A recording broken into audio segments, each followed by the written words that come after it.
నమస్తే అండి, welcome to my channel Lakshmi Ramana recipes. ఈరోజు రెసిపీ అయితే చాలా అంటే చాలా రుచిగా ఉంటుందండి. అదేంటంటే ఒక వెజిటబుల్తో ఫ్రై రెసిపీ అండి.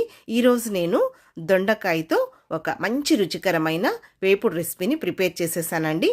అదేంటంటే దొండకాయ కొబ్బరి వెల్లుల్లి కారం ఫ్రై అండి.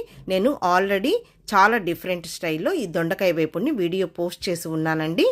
ఈరోజు కూడా చాలా అంటే చాలా టేస్టీగా ఉంటుందండి. మీరు ఒక్కసారి ఈ విధంగా ఈ దొండకాయతో కొబ్బరి వెల్లుల్లి కారం ఫ్రైని ప్రిపేర్ చేసేసుకొని డైరెక్ట్గా రైస్లో కలుపుకొని తినచ్చు. లేదు పప్పు, సాంబార్, రసం, పచ్చడి, పప్పుచారు అందులో కూడా చాలా బాగుంటుందండి. కాబట్టి ఎలా తయారు చేసుకోవాలో చూసేద్దామండి. ముందుగా ఇక్కడ నేను ఒక 1/2 కేజీ దొండకాయల్ని శుభ్రంగా కడిగేసేసుకొని వాటర్ అంతా డ్రైన్ చేసేసుకొని ఒక పొడి క్లాత్తో తుడిచి పెట్టేశానండి. ఇక్కడ నేనైతే ఈ దొండకాయల్ని కొద్దిగా చిన్న చిన్న ముక్కలుగా కట్ చేసి వేపుడు చేస్తున్నానండి. మీకు కావాలంటే రౌండ్గా కట్ చేసేసుకోవచ్చు, లేదు సన్నగా పొడవుగా కట్ చేసేసుకోవచ్చు. చూడండి, ఈరోజు నేనైతే ఇలా చిన్న చిన్న ముక్కలుగా కట్ చేసేసానండి.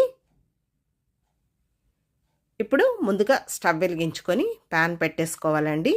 ఇప్పుడు ఇందులో ఒక 3 టేబుల్ స్పూన్ల నూనె వేసుకోవాలి. నూనె వేడెక్కిన తర్వాత ఇక్కడ పోపు దినుసులండి. ఒక 1/2 టీ స్పూన్ ఆవాలు, 1 టీ స్పూన్ మినప్పప్పు, 1 టీ స్పూన్ పచ్చిశనగపప్పు, అలాగే ఒక 1/2 టీ స్పూన్ జీలకర్ర వేసేసుకొని అవి వేగిన తర్వాత ఒక ఎండుమిరపకాయను కూడా తుంచి వేసేసుకొని ఇప్పుడు ఒక మీడియం సైజులో ఉన్న ఉల్లిపాయని కొద్దిగా చిన్న ముక్కలుగా కట్ చేసి వేసేసుకొని జస్ట్ 1 నిమిషం మాత్రమే ఫ్రై చేసేసుకోవాలి.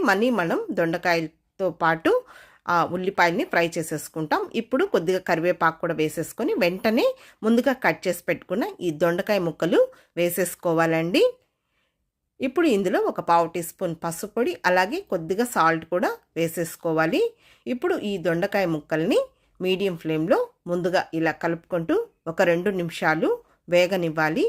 మనం ఈ దొండకాయల్ని ఉడికించి కూడా మనం ఫ్రై చేసేసుకోవచ్చండి. కొద్దిగా పసుపు, ఉప్పు వేసుకొని ఒక 5 నిమిషాల పాటు ఉడికించి కూడా మనం ఫ్రై చేసేసుకోవచ్చు. ఇప్పుడు మూత పెట్టేసుకొని మీడియం ఫ్లేమ్లో ఒక 5 నిమిషాలు ఉడికించుకోవాలండి.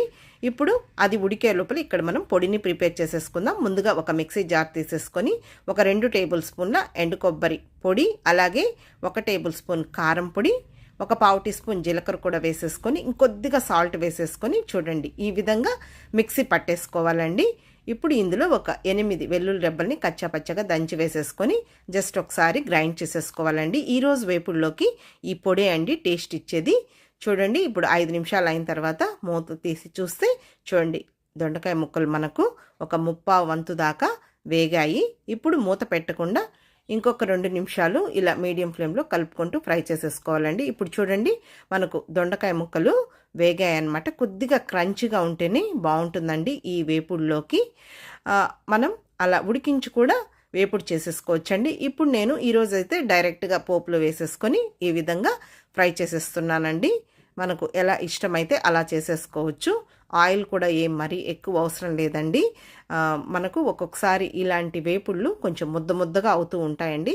మీరు ఈ విధంగా చేసి చూడండి, చాలా బాగా పొడి పొడిగా ఈ వేపుడు అనేది పర్ఫెక్ట్గా వస్తుంది. ఇప్పుడు ఈ దొండకాయ ముక్కలు వేగిపోయాయి.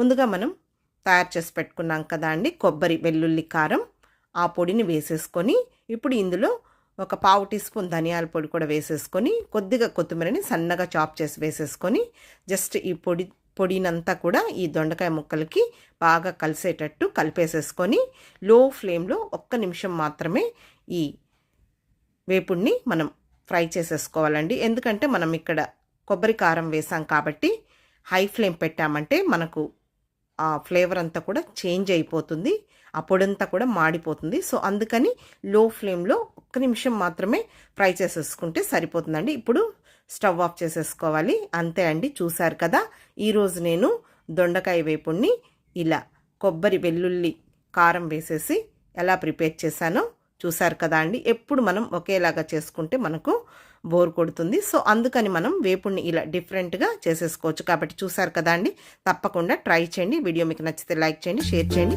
ఇంకొక వీడియోతో మళ్ళీ కలుద్దాం. నమస్తే అండి.